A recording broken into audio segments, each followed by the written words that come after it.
ರುಚಿ cooking recipes. ಇವತ್ತೊಂದು interesting recipe. ಅದೇನಪ್ಪ ಅಂದರೆ ಹೊಂಗನೆ ಸೊಪ್ಪಿನ ಪಲ್ಯ ಮಾಡೋದನ್ನು ಸಿಂಪಲಾಗಿ ತೋರಿಸ್ತಾ ಇದ್ದೀನಿ, ಬನ್ನಿ ನೋಡ್ಕೊಳ್ಳಿ. ನಾನು ಒಂದು ಕಂತೆಯಷ್ಟು ಹೊಂಗನೆ ಸೊಪ್ಪನ್ನು ಬಿಡಿಸಿ ನೀರಲ್ಲಿ ಹಾಕಿ ಕ್ಲೀನಾಗಿ ತೊಳೆದು ಇಟ್ಕೊಂಡಿದ್ದೀನಿ. ನೆಕ್ಸ್ಟು ಒಂದು ಒಗ್ಗರಣೆಯನ್ನು ಮಾಡೋದು ನೋಡ್ಕೊಬನ್ನಿ.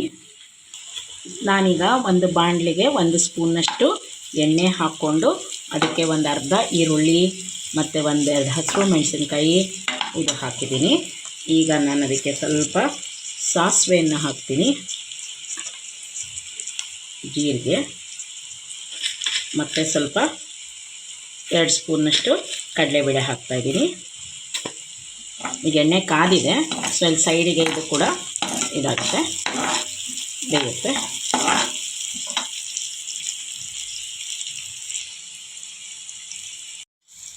ಈಗ ಒಗ್ಗರಣೆಯಲ್ಲಿ ಈರುಳ್ಳಿ ಎಲ್ಲನೂ ಬೆಂದಿದೆ.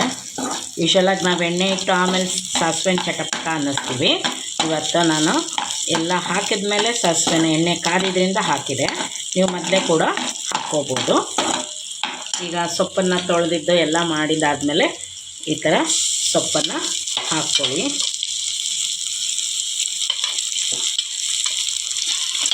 ಸೊ ಈ ಸೊಪ್ಪು ಕಣ್ಣಿಗೆ ತುಂಬ ಒಳ್ಳೆಯದು, ಯಾಕೆಂದರೆ ಇದು ತಂಪು ಅಂತ ಹೇಳ್ತಾರೆ. ಇವತ್ತು ನಾನು ಎನ್ಹ್ಯಾನ್ಸ್ ಮಾಡೋಕ್ಕೆ ಬರೀ ಸೊಪ್ಪಷ್ಟೇ ಹಾಕ್ತಾಯಿಲ್ಲ, ಅದ್ರ ಜೊತೆಗೆ ಮೊಳಕೆ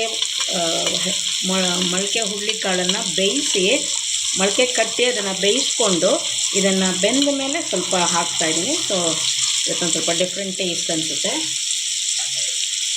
ಹಾಕಿದ ಮೇಲೆ 1-2 ನಿಮಿಷ ಒಗ್ಗರಣೆಯಲ್ಲಿ ಬೇಯಲಿ.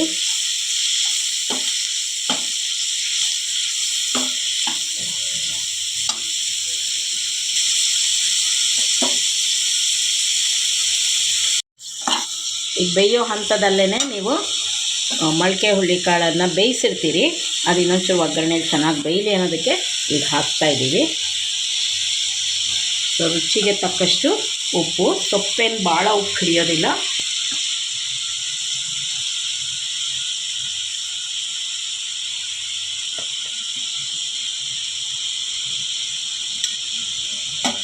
ಈಗ ಸೊಪ್ಪು ಕಾಳು ಎಲ್ಲ ಹೊಂದ್ಕೊಳ್ಳೋ ಹಾಗೆ ಬೇಯಿಸ್ರಿ.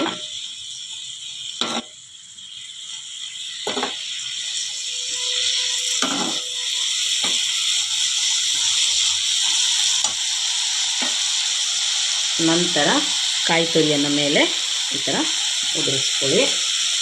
ಕಾಯಿ ತುರಿನೂ ಚೆನ್ನಾಗಿ ಬೆಂದರೆ ಅದು ಸೊಪ್ಪೇನು ಕೆಡೋದಿಲ್ಲ. ಮೇಲೆ ಹಾಕ್ಬಿಟ್ರೆ ಸೊಪ್ಪು ಒಂಥರ ಕೆಟ್ಟಂಗಾಗುತ್ತೆ. ಸೊ ಈಗ ಇಷ್ಟಾಗಿ ಇನ್ನು 5 ನಿಮಿಷ ಬೇಯಿಸಿದ್ರೆ ನಿಮ್ಮ ಸೊಪ್ಪಿನ ಪಲ್ಯ ರೆಡಿ ಆಯಿತು. ಈ ರೆಸಿಪಿ ಇಷ್ಟ ಆದಲ್ಲಿ ನೀವು ಮಕ್ಕಳಿಗೆ 2 ದಿವಸಕ್ಕೆ 1 ಸತಿ 3 ದಿವಸಕ್ಕೆ 1 ಸತಿ ವಾರದಲ್ಲಿ ಮಾಡಿಕೊಡ್ತಾ ಇರ್ಬೋದು. ಇದು ಕಣ್ಣಿಗೆ ತುಂಬ ಒಳ್ಳೆಯದು ಅಂತ ಹೇಳಿದೆ. ಸೊ ಮಕ್ಕಳಿಗೆ ನಾವು ಕನ್ನಡಕ ಉಪಯೋಗಿಸೋದು ಬೇಡ ಅಥವಾ ಕಮ್ಮಿ ಮಾಡಬೇಕು ಅಂದರೆ ಈ ಥರ ಸೊಪ್ಪುಗಳನ್ನು ಮಕ್ಕಳಿಗೆ ಕೊಡ್ತಾ ಇರಬೇಕಾಗತ್ತೆ, ಹೆಲ್ದಿ ಇದು. ಈಗ ಇದು 2 ನಿಮಿಷ ಬೆಂದರೆ ನಿಮ್ಮ ಸೊಪ್ಪಿನ ಪಲ್ಯ ರೆಡಿ ಆಯಿತು. ಈ ರೆಸಿಪಿ ಇಷ್ಟ ಆದಲ್ಲಿ ನೀವು ಮನೆಯಲ್ಲಿ ಮಾಡಿ ಮತ್ತು ಮಕ್ಕಳಿಗೆ ಹೇರಳವಾಗಿ ಕೊಡಿ. ಇನ್ನು ನನ್ನ ಚಾನಲ್ಗೆ ಸಬ್ಸ್ಕ್ರೈಬ್ ಆಗಿಲ್ಲ ಅಂದರೆ ನನಗೆ ಸಪೋರ್ಟ್ ಮಾಡಿ, ಸಬ್ಸ್ಕ್ರೈಬ್ ಮಾಡಿಕೊಡಿ. Thanks for watching.